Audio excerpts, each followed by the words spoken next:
Chapter 7. According to the monks, the winter solstice had passed, and a new year had dawned. It was 1542, the year of our Lord. And as the pueblos burned, the Spanish stood along the hay and waited for their orders. They had their rest. Their winter had ended, and they were finally ready to reach Quivira. The men turned to Coronado and watched his ominous gaze. He stared in the pouring rain. He formed a grimace and whispered to himself incoherently. Then he stared above, perhaps at the angels that had long forgotten about him, and his men stood in the distance. "It is a circle, isn't it?" he said. "Cruel, yes. Unfortunate. My dreams. Fortunes. There." His men watched on strangely. Coronado went on and sputtered. I have not any." The thought escaped him. He leaned closer. He rubbed his head. The man approached. "Sir, your orders. What are your orders?" "Bring me the Turk," he said. Then Coronado turned and walked away. The men searched all over the pueblo, and for a moment it seemed as if the Turk had completely disappeared. They found him a quarter of a mile north. His head was planted face down in the dirt. He seemed to be praying. He looked swollen and beaten. The men took the Turk by his limbs and carried him towards the center of the camp. They brought the Turk to Coronado and dropped him to the ground. And with a dagger clutched in his right hand, Coronado approached the Turk. They stared at each other for a long half-minute. The Turk remained on his knees with his hands clasped behind his back. And Coronado stood upright, with his head bending over. "Get up, Turk," said Coronado. "Get up." The Turk refused. Then Coronado grasped his dagger and lowered himself to the Turk's face. He dangled the dagger and gritted his teeth, forming a wide grin. The Turk looked back. His eyes grew wide and sweat poured down from his cheeks to his chest. But Coronado continued to grin. Then Coronado slit the Turk's face with a quick slash. A spew of blood dribbled and landed on the hay. Coronado stopped and stared. Then he laughed and placed his dagger back in his cloak. He circled around the Turk's body. A full minute passed. Coronado's mouth hung open. He placed the dagger back in his cloak, walked up to the Turk, and held him by the chin. "Get up, Turk." But the Turk remained on the ground. Then Coronado yelled and swiftly kicked the Turk upside the head. The Turk coughed up more blood. Then Coronado turned around and saw Cardenas and Castaneda standing behind him. They remained silent and alarmed. "Is he alive, sir?" said Castaneda. "Oh, yes, he's alive," said Coronado. He leaned over and grabbed the Turk by his hair and examined his face. "He's quite alive. Aren't you, my old friend?" The Turk coughed and sprayed out blood. "I suppose he's tongue-tied at the moment. Pity." The Turk bled from his mouth. Coronado again held the dagger to his throat. He whispered. Then he shouted. "Show us the cities, Turk. We've waited and suffered long enough. Quivira. Quivira. Show us these cities. Show us these goddamn cities!" Our rest ended. We gathered the horses in caravans, and we left Trilogy. East was the only given direction. To Quivira. The holy and great Quivira. Our kingdom. It could have been 1,000,000 more miles away, but it didn't matter. We didn't care. The snow stopped, but the rain did not. During the end of our stay at Trilogy, horrible bouts of endless rain followed. The air was cold, and the wind was just as horrible. And some days, it rained all goddamn day. Coronado had lost most of his patience, if not all of it. He shouted his orders from high and yelled at the men to keep up their pace. Never in my life had I seen him so angry so deliberate and forceful. And most of the time, I found Coronado at the front of the line with the Turk at his side, seemingly glaring at everything in the world. Days blurred, one after another, but the land had changed. The hills were gone. The desert had passed. The land became flat, and it became very hard to judge distance. Everything looked the same, and there were no trees of any kind. And for days on end, a never-ended field of high, stalky grass was the only visible thing. We thought it would pass. It did not. Each day got worse and worse, and the land became flatter and flatter. So we rode and marched forth, east, through the God-forsaken plains. And once again, we found nothing but stalks of wheat, rye, and grass. Then the captains gathered and gave their suggestions. They agreed that the best way to go about this flat land was to assign small parties to go north, south, and east, and it was also noted that the men would be split into pairs to explore more of the land.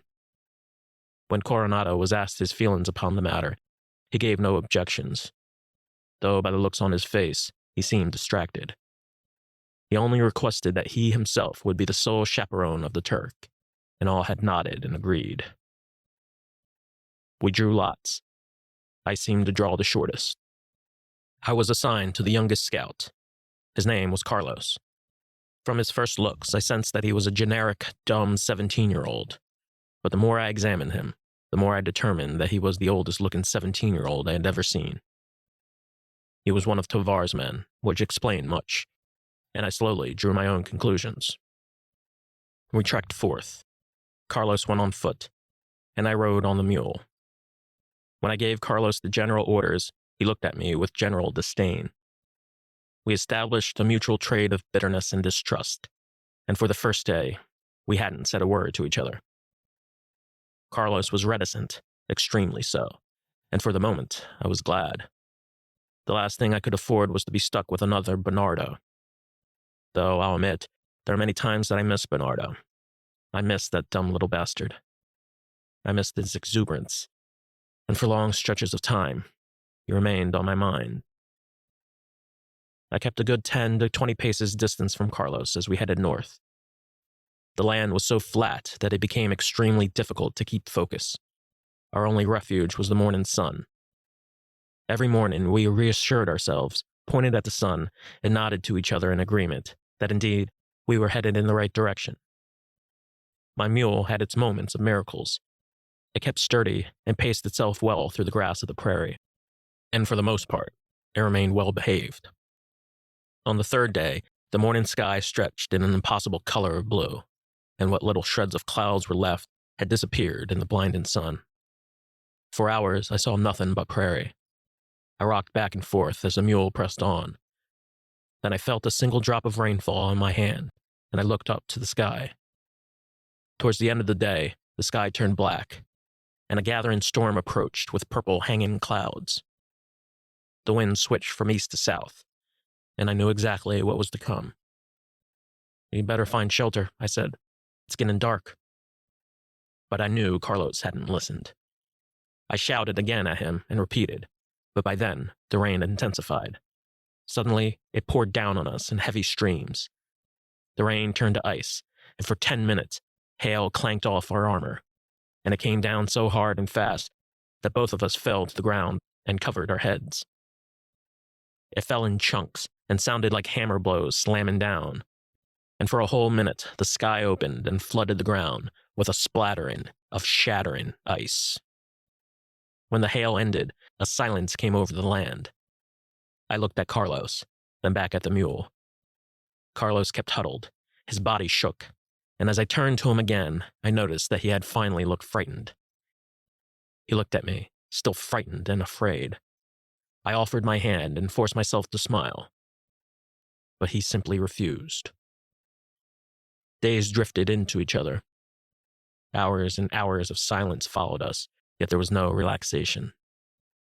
My horrid, ungodly thoughts crept back as they always did, and I tried to escape them, but they only inched in closer. And as I dipped my head into a trance, The voices in my mind returned and murmured, and again I fell into the visions and the dreams. Those horrible dreams. Sometimes I felt like it was Satan himself talking to me in our own private language. Yet my deepest questions remained unanswered. The questions of why, repeated again and again. Why I believed. Why I was still here. Why was I still alive? The thoughts again piled on like the hail from the day before, and all I could do was try to survive its wrath and pray my head would not explode. I concentrated on my breath. I distracted myself the best I could and kept in time with the rhythms of my mule's footsteps. Then I remembered the song that the little boy had played on his guitar back in the valley of the Corazones. The sun set several more times, yet the further we rode out, the less we saw. We saw no tracks, no trails, no streams, no trees. 2 more days had passed, and I decided that it was time to return. I told Carlos we would rendezvous west to the main army, as I'm sure others had already done the same. On one particular day, Carlos went out too far. For a whole half hour, I could not find him. I was petrified, and shouted his name over and over, and in the piercing wind, my shouts came back in echoes. But as I turned my back, I saw him in the distance, bending over a small dip in the plains. "Carlos," I said. There was no response. "Where have you been, man?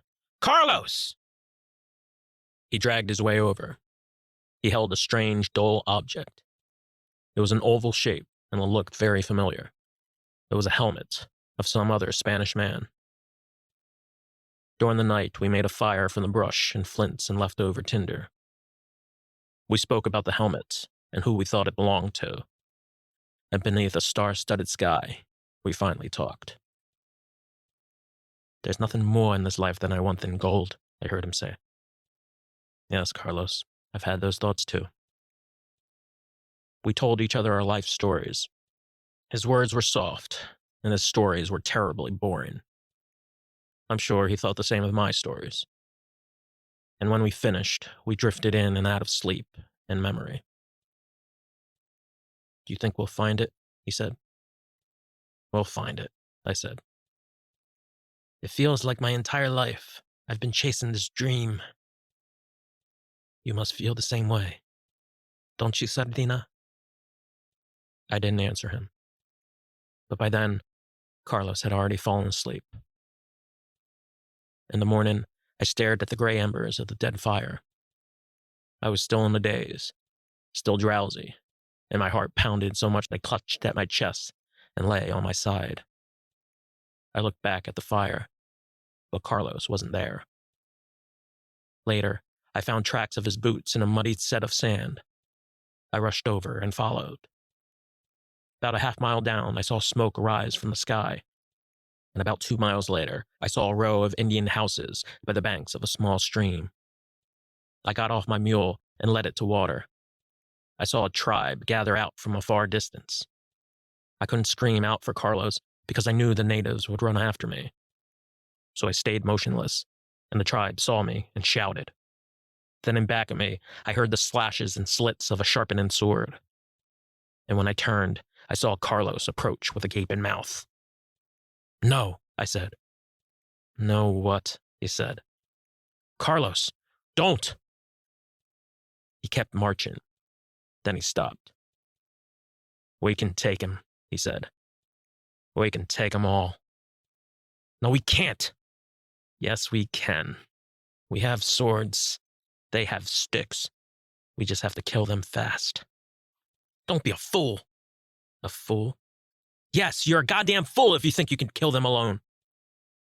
"So I am," he said. Carlos glared and turned away, and he staggered towards the tribe. I screamed and pleaded, but Carlos marched further. Then he yelled, sprinted down, and rose his sword above his head. I chased after him, thinking I could tackle him before he got halfway. But he ran too fast, and in the distance, the tribe ran towards us. Carlos approached the first Indian, and I watched him slash his throat. He did the same to the next Indian, and the next. He looked back at me with ravaged yellow eyes.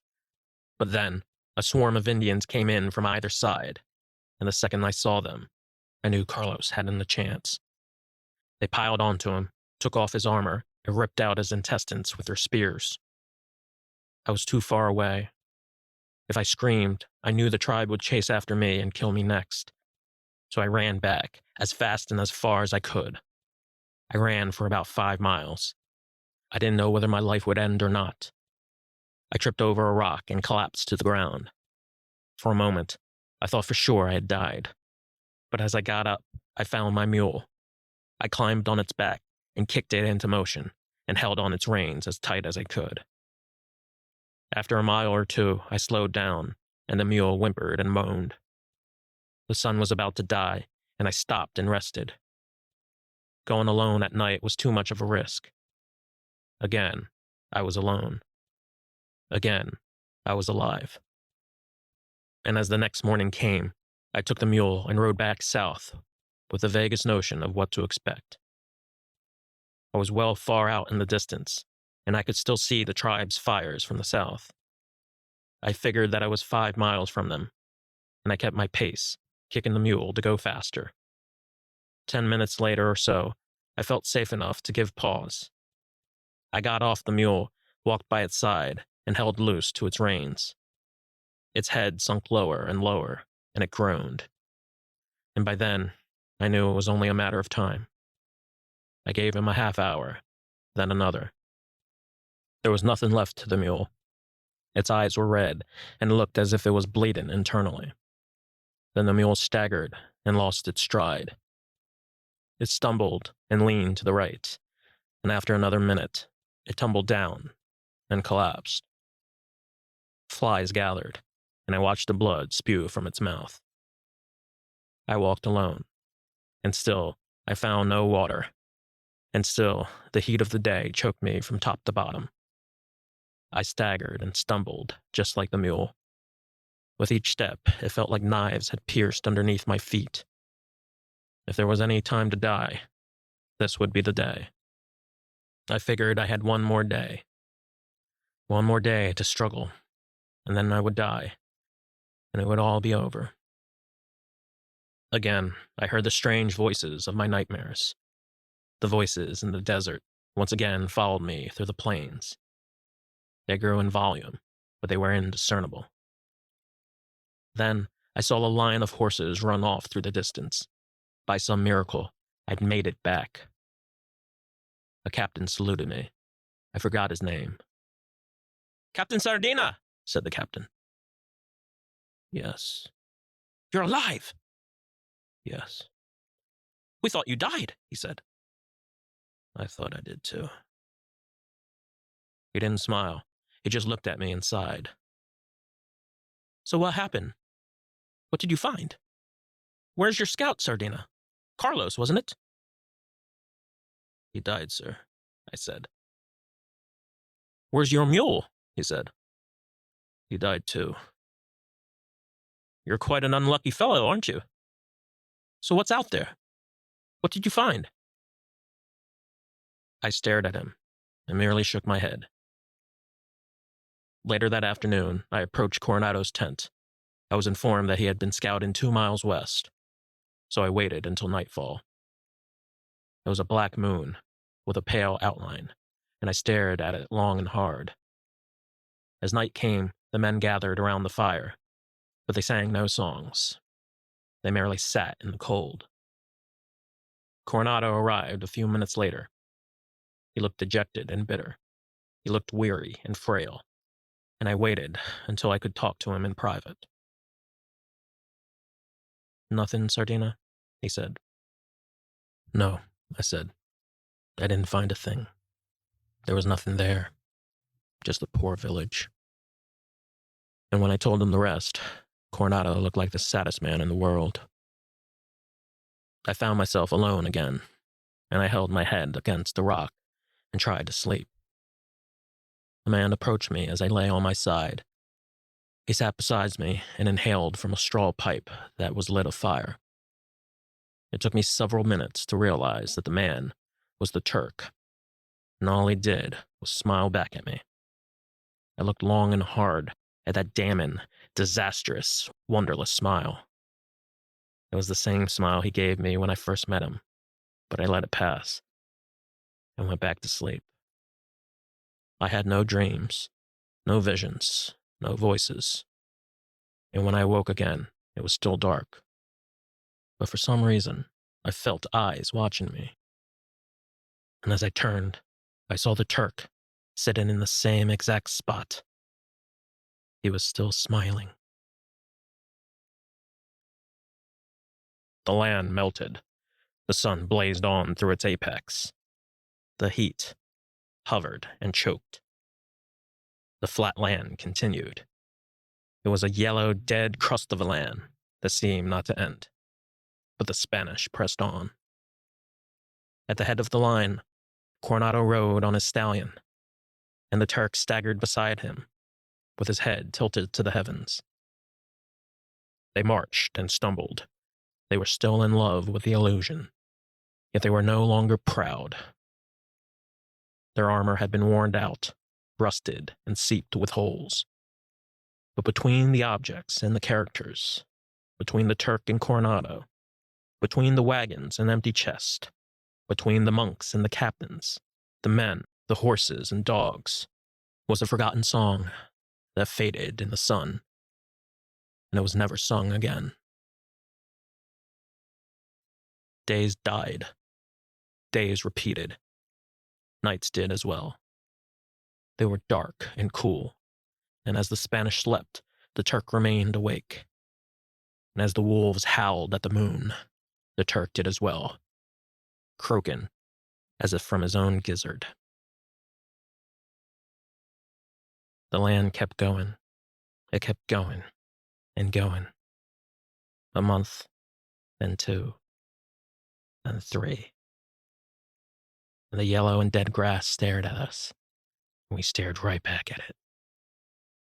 I felt it slowly trying to swallow us whole, as if a whale opening its mouth. Many times, I couldn't believe we were still here. As the silence took over, I forgot how to speak, and for days on end, I couldn't speak a word. Brother Luis's voice repeated ceaselessly in my mind. We must pass an endless golden field, and on the other side of the grand river, Quivera lies and whole. The river. The river. I wanted nothing more than just to see it, just like I did in Peru. But the land went on. There was no river in sight.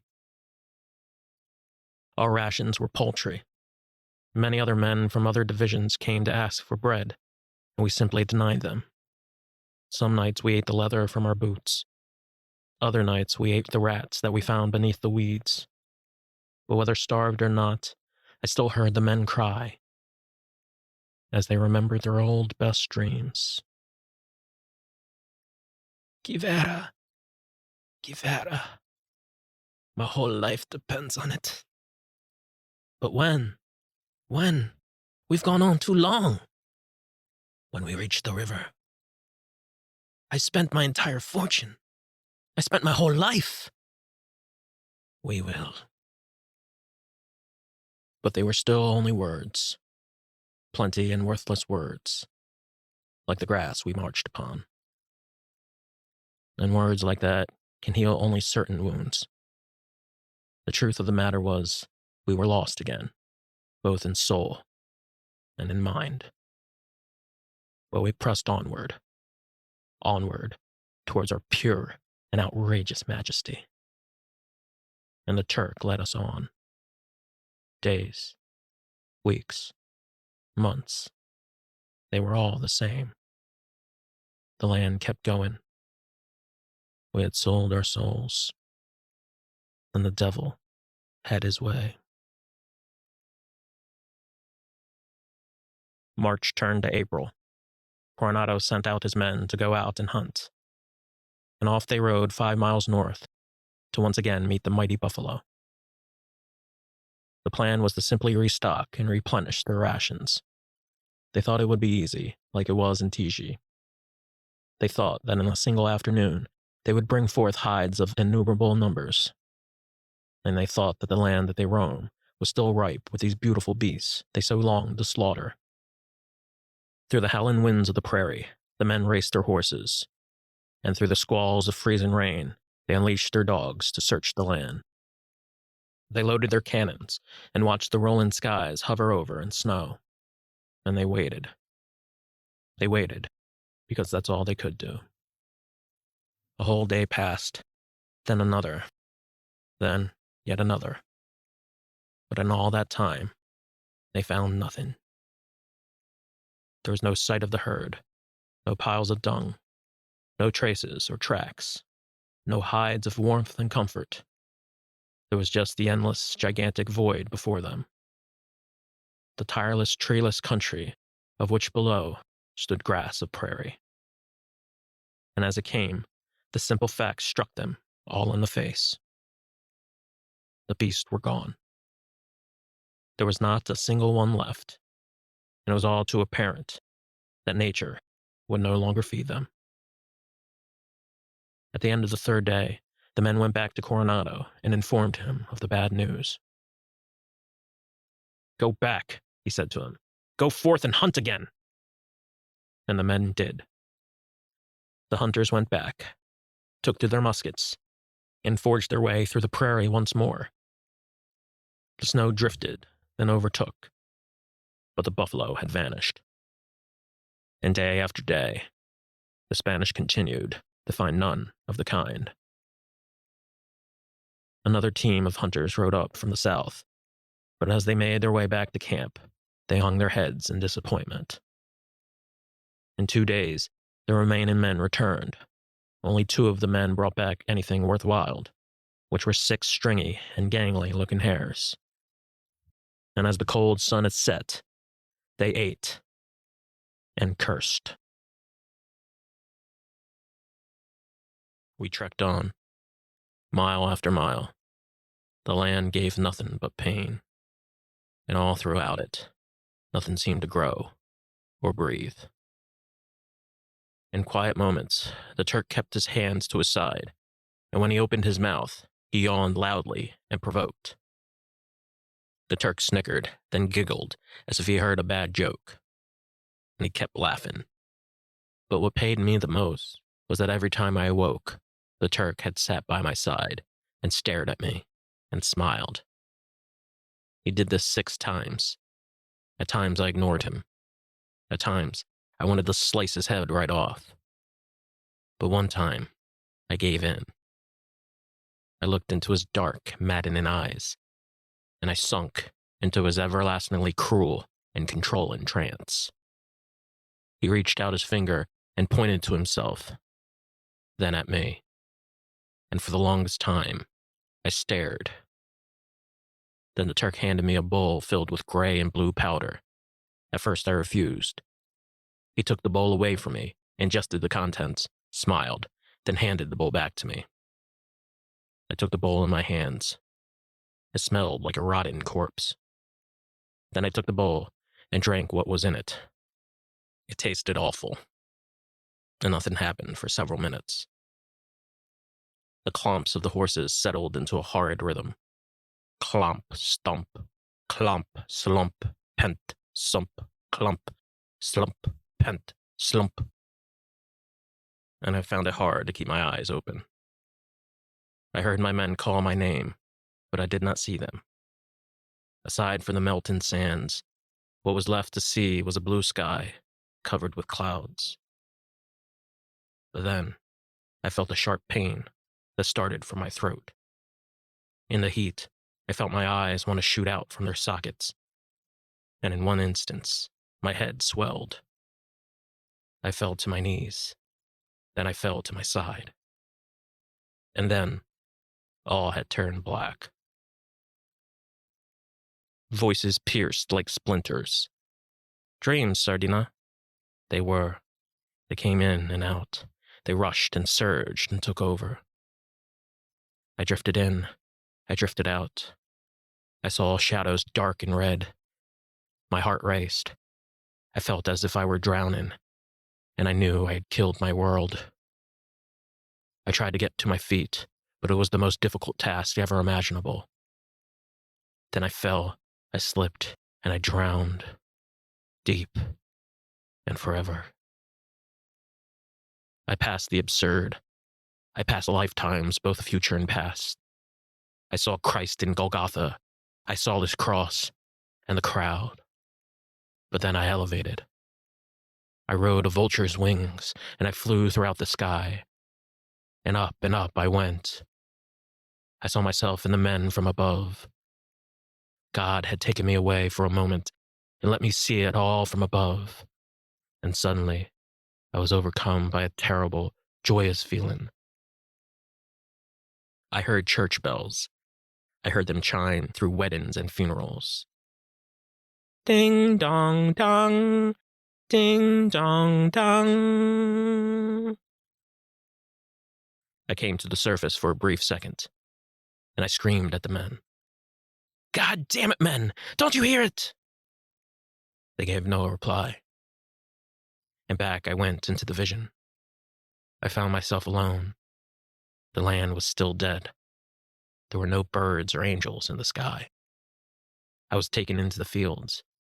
I was drawn by voices. But I heard my father's voice the clearest. It gets late early, son. There's no time to waste. And at the end of the earth, I saw him and embraced him as long as I could. Father? Why? Father? But he merely shook his head. And when I saw his face again, I knew it was him. I hugged him. I hugged him long and hard. And I didn't want to let go. I heard him laughing through his tears, and I saw him through the grain. And the look on his face said it all. It was a baffling acceptance of his struggling son. We looked on to the sad skies and prayed for rain, but then he slipped into my arms and disappeared. It gets late early, son. No silver, no gold, not in this life. I followed down to see more of the hell I had created. But then the land turned black and white. Squares of the game erected from the earth stood tall as trees, and their edges went as far as the eyes could see. The game became real. The game was all I saw. Squares of black and white, from the ground to the sky. And as I looked up, I felt it rain. But it wasn't water. Rather, what fell were pieces of stone. They were all pawns, and they fell down sharp like spears, and pounded and split my head wide open. Then I turned into a river of blood, wide and whole, steam and fire. And again, the bells chimed. It gets late early, son. But then the chimes stopped, and as I looked below to the sands, I found them broken, cracked, and dismembered. And with a hammer in his hand, I saw the Turk bang the bells over and over, but there was no sound. And again, the Turk laughed. And with each strike, the metal became liquid and quickly dissolved into thin air. And the Turk cheered and laughed and smacked his lips and ate a handful of sand. Then he pointed and laughed and disappeared. I saw a steady stream of hurtling spirits arrive. They shook the ground, and I saw the moon part and drift away. And as it did, the demons were summoned and came riding through on ragged wings. The devils, the horrid devils of the desert, whom I knew so well. Red and black, restless, heinous, lost souls. They rushed and purged and screeched and bled. And as they followed the light, they reached the golden image. And for once, I could see them up close. And when the truth came to me, I wept. For the devils were ourselves, and I was among them. They were Coronado and Tovar, Cardenas and Castaneda, and myself. We were dead, and we all turned to stone. Then we crumbled, broke off into pieces, and afterwards washed back in the tide, lost and forgotten by time. And above was the distance, the future, and the surging river. I awoke. Somehow, I was still alive. I didn't know where I was or what day it was. Then I heard a voice. "You've been quite ill, sir," said one of the men. It was one of the Diaz brothers. How long?" I said. "About 2 days. We thought you died." Where are we?" The man smiled. "It doesn't matter, sir." "What?" "It doesn't matter. You're alive, Captain Sardina. And we did it." "Did what?" "We're here. We've reached Quivera." He pointed to the river. It appeared right there in between the plain and sand. I followed it down. I found a pile of mud. Then I found a stream. I watched it gleam, and I cried. But my tears were not of joy. I knelt to the ground and thought my heart would stop. For within the river, I felt it. Not the cities, not the gold, but the truth. The whole and undeniable truth. I felt it. I saw it, and I knew it in whole. The truth of the dream. The truth of the damned. We were not to find these cities. They existed only in our minds. We were fools who spent our whole lives chasing a dream. The dream was an empty lie. We were fools. Damn fucking fools. And that's why the Turk had smiled. When I looked at him again that day, I saw the same smile. He was dancing alone and welcomed the great moon with a howl. Then I saw him step on a scorpion. He neither flinched nor did he pause. Instead, he bent over, picked up the scorpion, allowed it to sting his finger, and then he crushed it with the flat end of his other hand. And when it was dead, he dropped it back to the ground and stared right back at me. And again, the Turk laughed. Quivera, a city by the river. The words were whispered, the obsession, the ritual. And the gold is there where the rivers cross. Those were the Turk's words, but they were spoken by Luis. He closed his eyes and prayed, and he remembered the day. The men searched and chased up and down the river. They searched through the dead, hollowed trees. They searched through the banks north, and the life of the world to come. But Luis did not follow. Instead, he stayed back and bit his lip until it bled. And as Luis dipped his head in the river, he thought of Marcos, the canyon, the desert, and all the familiar and forgotten tales. And in prayer, Luis heard Marcos's voice again, and again he could see his frantic eyes. The drums blared, the birds screeched. Luis, Luis, don't you see? The cities! He tried and tried again, but all he saw was the desert, the sun, and the canyon. And the more Luis tried to see, the more he could not. Why don't you believe me? Luis, Luis, you have to believe me. The light, Luis. Don't you see? But still, Luis could not. I looked at Luis many times that day. I knew he had lost his mind. His face said it all.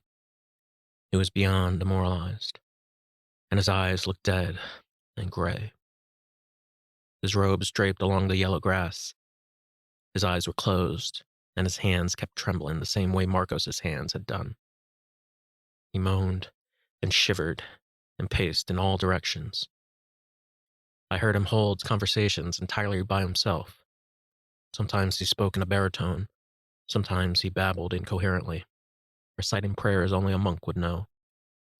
But he was always alone. And for a straight half-hour, I saw him dip his head in the water and then yell out in pain, as if he had been stabbed, as if all the life had been taken from him. Then he recited the rosary and murmured it through his tears. Our Father, who art in heaven. If only he would appear. Then again I thought of the cities, that lie he held on to for so long. I wanted to ask him if he had seen them, but I knew he didn't. I knew he was still in denial. I knew he was coming apart at the seams. And as he sobbed, I clutched onto him as a father would do to a child. There was nothing else I could do. The men tore through the land. They slipped and fell between the sands and the basins, and they went knee-deep into the river's bend.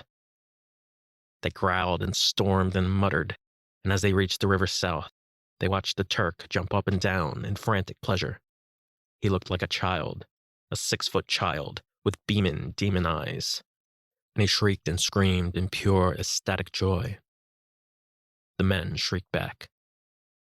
"This is not gold! You bastard! Where is it? Where is this Chiara?" The cries were repeated in ebbs and flows, and the men shouted to the sun, wanting to strike it with their spears. And that made the Turk laugh even more. He pointed over to the grass and plains, and like a priest, the Turk outstretched his hands to the sky. And as the day blurred on, the men grew enraged. "God damn that Turk! Kill him! Kill him now!" And there in the sky emerged that heinous black bird I admired so much.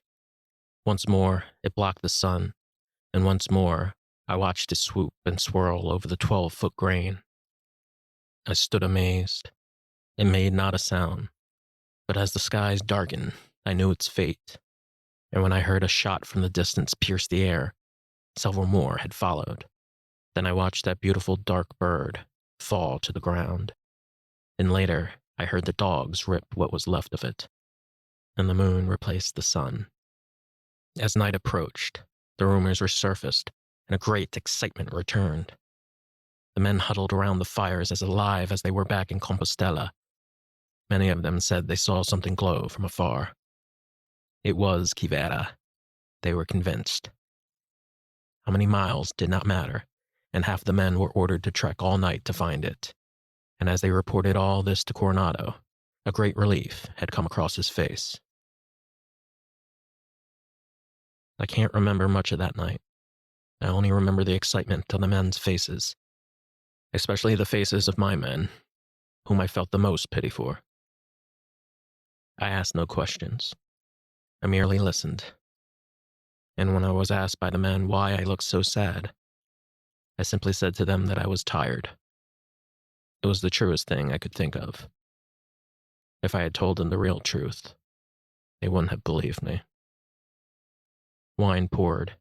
It was sweet and tart. I had my share and grew sick of it. And again, I looked to the Turk. It was by himself on the other side of the camp.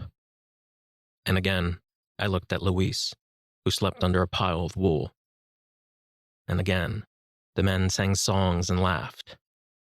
And off they dreamt. The soon-to-be kings. But my eyes could no longer stay open, and I dropped my face to the ground. And back I went, into the void. Then came the day. I woke up and vomited. My eyes and nose were filled with sand. I looked all around. It was still dark.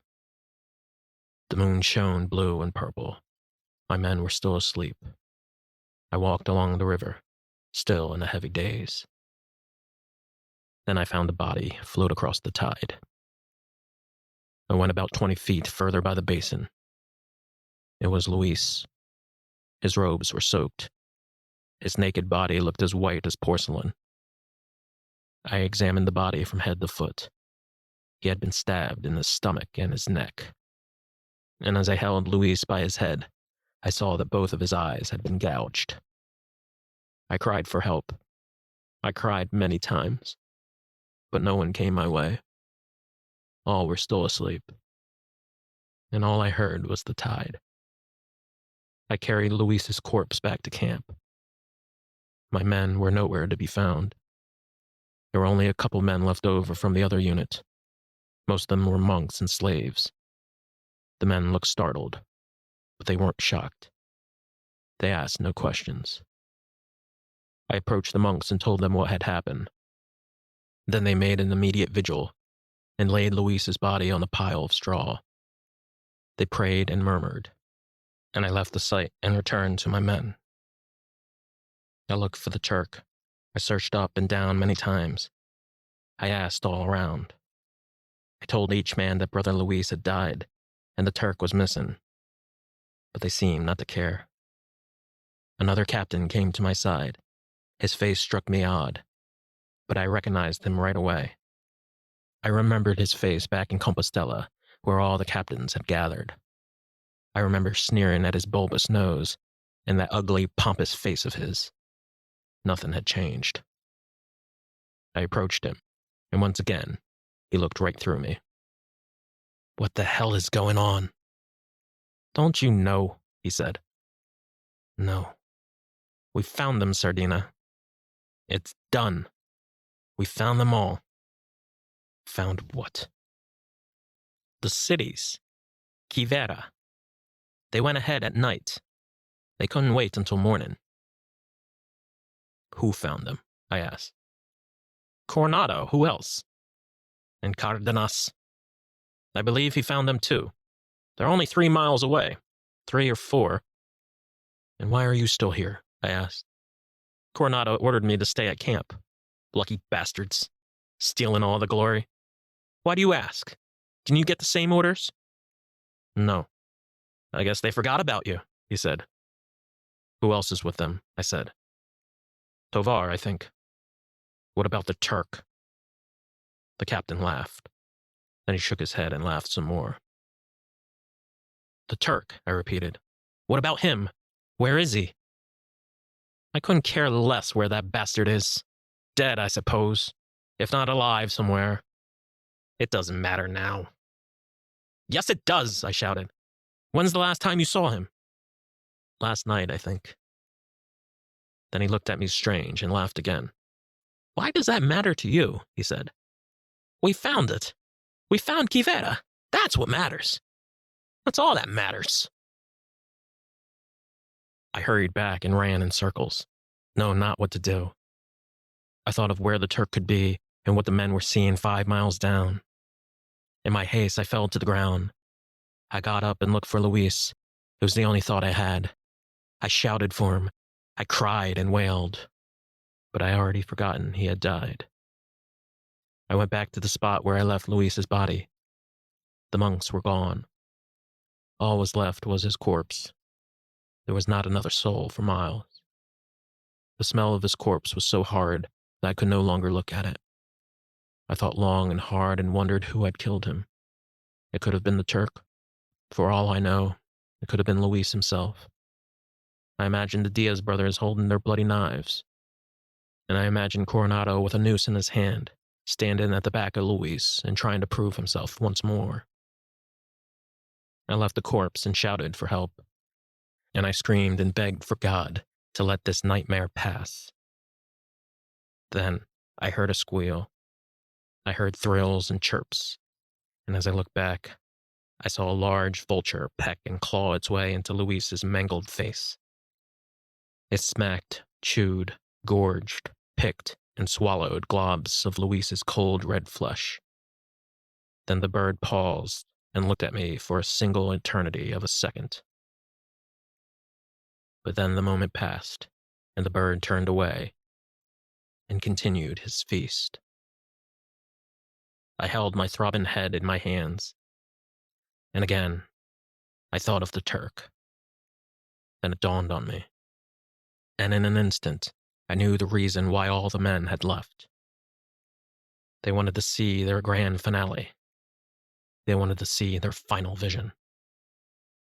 And I ran towards them as fast as I could. They reached a bend in the river, and their eyes gazed upon the dream that was, the promise secured, and the Spanish saw it all. The rivers crossed, and Quivira stood. And indeed, it was as wide and far as the eye could see. The city of Marcos, Esteban, and the Turk. Those forgotten fools who were now honored saints. And it was finally here. Then time had stopped, and all the gold returned. The men from afar yelled in joy as they rode their horses onward. Quivira! We found it! We found it! They frolicked in raw, sweeping jest. They sounded their trumpets. The world was saved. And each man gave his testimony.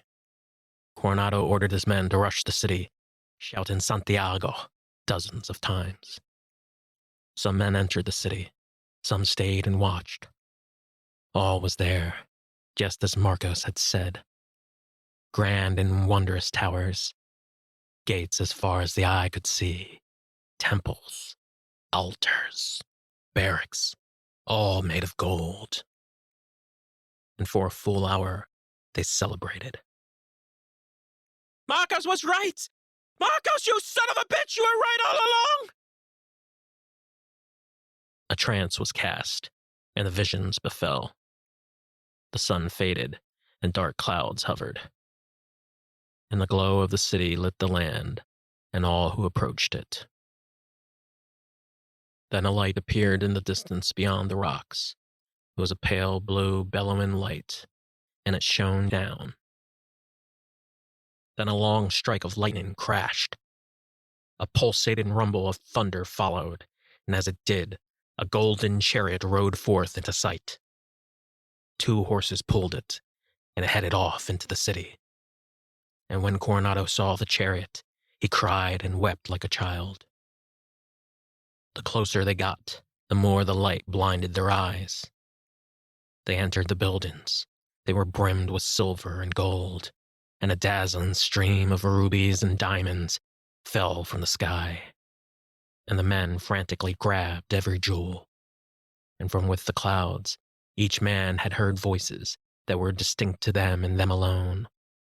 All of them were voices of the past. The voices sang in harmony and seemed to drift in and out, dying and returning. For Coronado, the voices were of his wife and children, and when he had reached the golden walls, he touched them and cried. Then he saw his wife and children running towards him, and he embraced them in his arms. The men took to the steps and pillars, and above the columns they saw golden pigs who smiled down upon them. And the voices continued, moaning soft and long harmonies. And the men cried to God, overcome and beguiled. When I got close enough, I saw the light. I saw the cities too. I'll admit it, it looked grand. And it lasted for a full, uninterrupted minute. It might have lasted 2 minutes. But for that moment, I saw it. And for a single moment, I thought for sure we had found our Cusco. I thought for sure that we had found our El Dorado, our city in the sand. I truly wanted to believe. Then came a single white and enormous flash, yet there was no sound. A silence took over. It was a deep and perturbing and horrible silence. And then I heard a faint buzz about my head. I looked west. I looked many times, but I hadn't seen a thing. Again, I heard the buzz, and it came much louder. The sound switched from scratching to screeching, and it grew louder and louder. Seconds later, I saw a massive swarm of 1,000,000 insects, and as I looked back to the sky, I saw them flutter and swarm across the horizon in swirling pockets of black. The men screamed. They were still overcome by the city. But after another minute, the swarm erupted, and the whole sky was covered in it. I fell to the ground. The whole world spun. It rolled and it reversed. Then it passed. Then it got cold. The wind blew hard and long. I looked all over. The entire ground was covered in dead white and gray locusts. I looked back at the cities. All had vanished, just as I expected them to. All was grain and sand. Great Kivara simply disappeared. It only existed in our minds. I looked at the men's faces.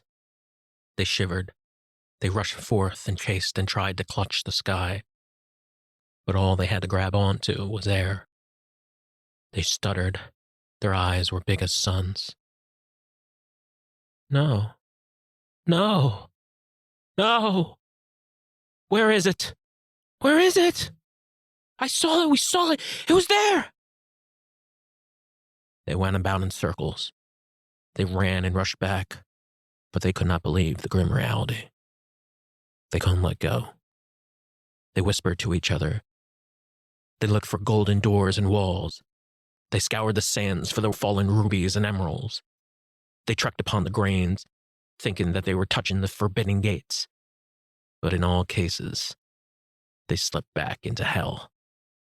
The hell of the real and the present. There was nothing. Then I heard a voice cry out in the darkness. "The chest, men! Bring forth the chest!" The men gathered and brought out the heavy wooden chests that they had piled gold and jewels into when the first light appeared. "Open them! Open them!" They surrounded each chest. They fought and groveled, and when they opened them, they screamed. There was only sand. I watched Coronado take a handful of sand and run it through his hands. The screams continued. They pierced the air and followed in echoes. When I looked at the man next to me, I saw the face of a wild animal, screaming in absolute and terrible pain. More men yelled, and the land shook in a contagious wave of anger. Their faces were all the same, the faces of absolute disgust and damnation. Their mouths remained open. They spat and they screamed. They needed blood.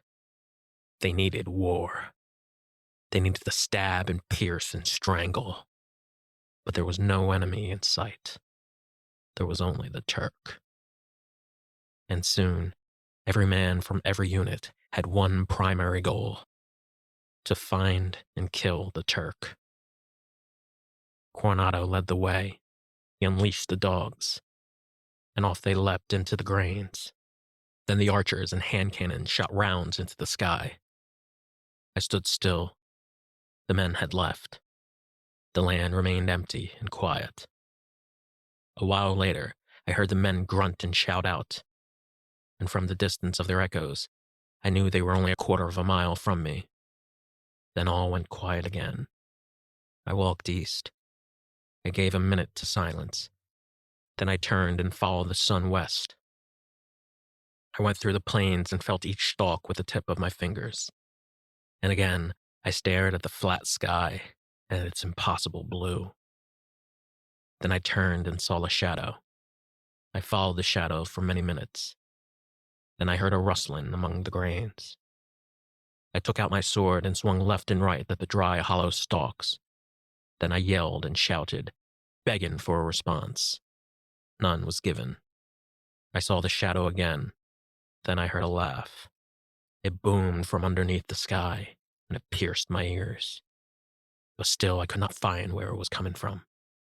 Then the shadow rose up and over, and as I followed it down, I came upon a small straw hut. And it was there that I saw him stand, and the Turk, once again, greeted me with a wicked smile. And on top of his head was a skull of an antelope. We faced each other and rested. I came in closer. His giggle turned into a booming cackle, and the vibrations sifted through the stalks. His body was gaunt and filled with bones. His face was scarred and black. His eyes were bright and yellow, and his stare still ghastly and gaunt. I knew for certain that this would be the last time I would ever see him alive, but somehow I felt he knew it too. All he did was laugh and stare. Tears ran down his cheek. He grinned and pointed and danced. Then he sang. It was the same song he performed for the desert farmers back before TG. He kept in time. I watched him dance to and fro in time to his own beat. He danced up and down, and I looked to the sky to see if it would rain. And again, he laughed, and the sound boomed off in echoes. Then he stared straight back at me, and for the longest time, I stared, not knowing what to do. But in my heart, I knew there was only one thing I could do. I smiled back.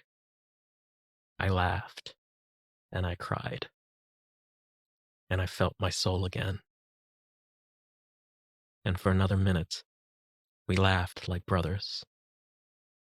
I finally understood his joke. He laughed because he had succeeded. His promise had been fulfilled. He had driven us to nothing. And because I knew all of this, I said not a word. I just stared and laughed with him and waited for the inevitable. I heard the dogs bark out in the distance. Then I heard the horses. I turned to my side and saw a dozen men rush over. And a minute later, I saw the Turk reach into the hut and retrieve a wooden cross, which he began to wave frantically. He moved past the hut and out into the open, and I stood silent and watched and waited. But somehow, I knew this was exactly what the Turk had wanted. The Turk raced further out and waved his hand, begging the men to kill him. He yelled and howled, and the men cursed back at him. But still, the Turk waved his cross and yelled, and his laugh howled across the land for the final time. He laughed and danced and laughed again. And he ran with the cross above his head, like a child flying a kite. Then from behind, I saw the dogs pile onto his back. The dogs drove the Turk to the ground. They tore through his knees and gashed his arms. Then a stream of arrows launched from the left. The arrows struck not only the Turk, but also the dogs. An order was yelled, and about a half a dozen men took the Turk's mangled body, wrapped him in chains, and dragged him through the dirt. But for whatever reason, the Turk did not scream. He uttered not a sound. They took him to Coronado, who was only an eighth of a mile south.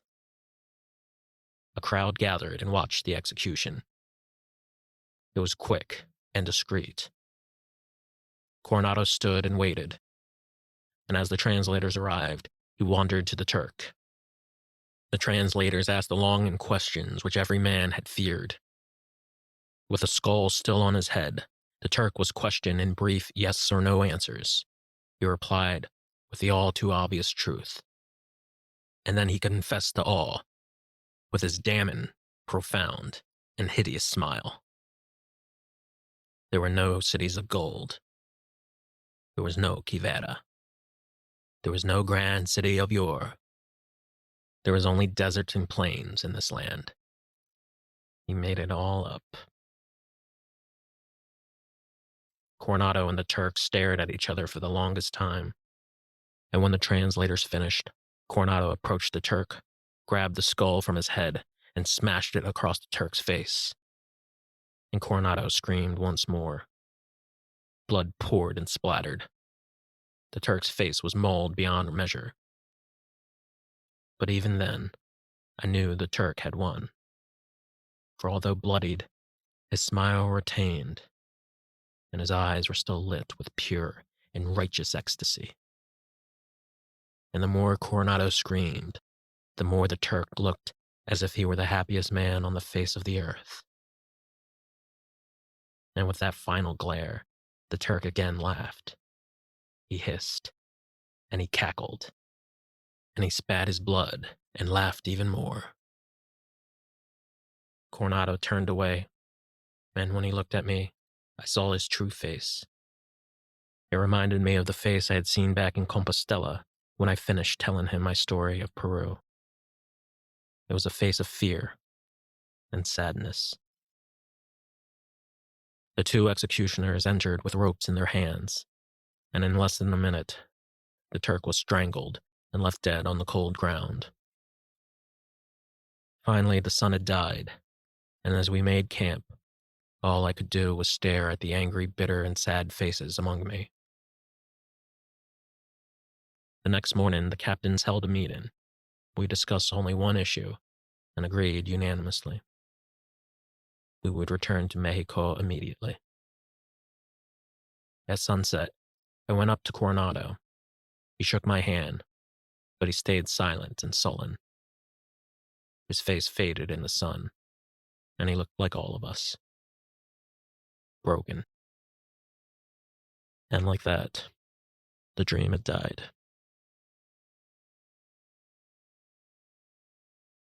West. Back to Mexico. Back to Compostela. We rode on with our backs to the plains. Throughout the day, there was a splitting pain in my head, and as the river surged, the quiet day soon died. And before I knew it, dusk had arrived. Throughout the night, the pain had followed me. At times, I couldn't even blink. I felt the pain deep within my heart. It was deep and prime and pure.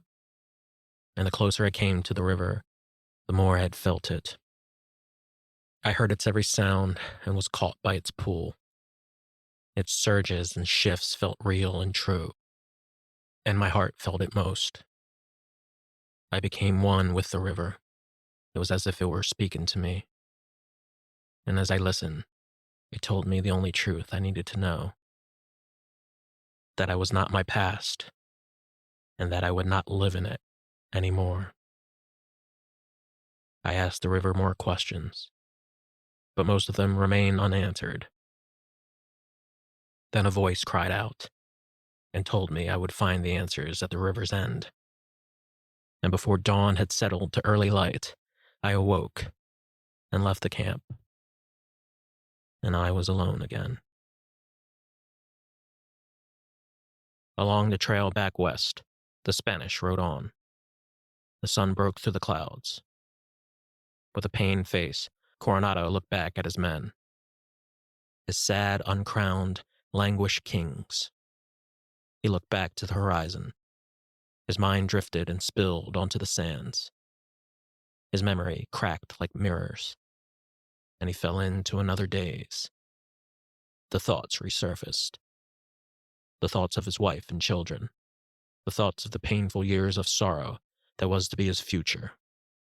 But mostly, it was the thought of the horrid desert that he and his men had passed through and would have to pass through once more.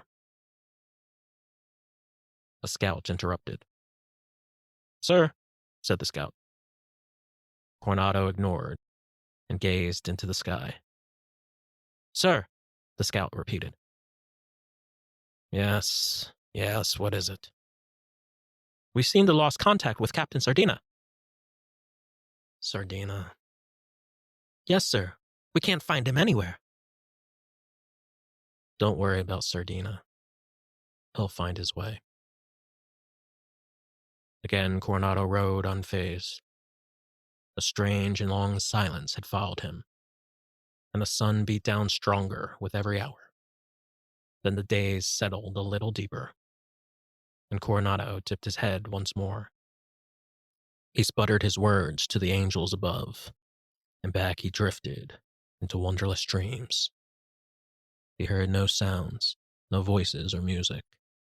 And again he fell to a pool of dreams, so far away. Above he saw a grail brought by the angels, and below he saw a city scattered with all the souls he had killed. Then more images emerged from the ground. They appeared as faces, all too weary, from places unadorned. New Galicia, Paisor de Mendoza, the Valley of the Corazones, Marcos, the desert, Tiji, Beatrice. And then for a grand second, he saw the great cities of gold, and he watched them all glimmer as he dipped his head again. Then he heard a faint, familiar sound. It dissipated, then returned. It came louder. It swerved through the bends of the clouds, and it crashed and clanged off his armor. And it pounded and reverberated. And as he turned, Coronado yelled, because the sound was in direct syncopation with his racing heart. His men paused and stared, and as he looked above, Coronado screamed. Something had blocked the sun. It was the horrid blackbird, and it swirled above his head. It swooped and fluttered, and as Coronado caught the bird in sight, his entire body jolted, as if he were struck by lightning. And down he went. He fell down from his horse and landed on his head. The men rushed and surrounded him. They shouted and pleaded and prayed. General! General! The men stopped and shouted again. They screamed and pleaded and prayed at his side. But Coronado could not hear them. His face was smeared in dirt, and he bled from his forehead. He stared at a tiny speck of iron pyrite and picked it up from the ground. He squinted and exhaled, and a stream of blood shot out from his nose. In a slow, painful minute, he forced himself back to his feet. He stood for another minute and stared at his men. Then finally, he made it back to his horse and forced himself back up the saddle. He rode on. His men followed. But every morning Coronado awoke. He yelled and yelled again. And when he opened his eyes, all he saw was the empty desert before him. The sound had followed him throughout his dreams and reveries, and it stayed within his mind until the day he died. The sound was a never-ending chorus. The sound was the living nightmare he could not escape. And as his men looked at him with grave concern, Coronado wallowed and shrieked and cried painful tears. And all he heard was the bellowing laughter of the Turk. The river surged. I followed it down. It seemed so long ago. Spain, the jungle, the desert. They all seem so long ago. There were many thoughts I had that day. I thought of the men many times. But I knew they would be fine without me. They were hardened. And after what they struggled through, I knew they could bear through anything. Later, I thought of Coronado, and I knew I would never see him again. I thought of the burden that brought me here, and the impossibility of our obsession, our endless obsession, and our endless dreams of pure and utter want. The want to know, the want to hold, the want for gold and God. And it was then that I had understood what the repetition of hell really was, a perpetual hell of conquest and obsession that was sheer and utter madness, and what, until this very day, was what my entire life had been based upon. I thought of all the desert farmers, Those in the valley and those beyond, they weren't poor at all. They were rich. They were rich in life and happiness. They were just like my father. They were kind, and they were beautiful. We lived for the future. They lived in the present. And they looked at us with utmost pity. And then I thought about the Turk. He was the only man to show me just how empty my life was. For nearly all my life, I desperately wanted to believe in something that simply wasn't there. I had wasted my entire life chasing this dream. And when I saw the Turk breathe his last, I knew the words he said didn't matter. What mattered was that he smiled. For the trick had come to pass, and I had understood it in whole. And I understood how much of a fool I truly was. Even if I were to have all the gold in Peru, it wouldn't matter to me anymore. Gold meant absolutely nothing. But his trick did much more than that. It awoke me. I opened my eyes and revealed all this precious life I had refused to live. And as the rest of my thoughts died that day, the only thing left was the river. And I was grateful. The river was the most beautiful thing on earth, and it heard my cries and kept me company. Its current raged and turned.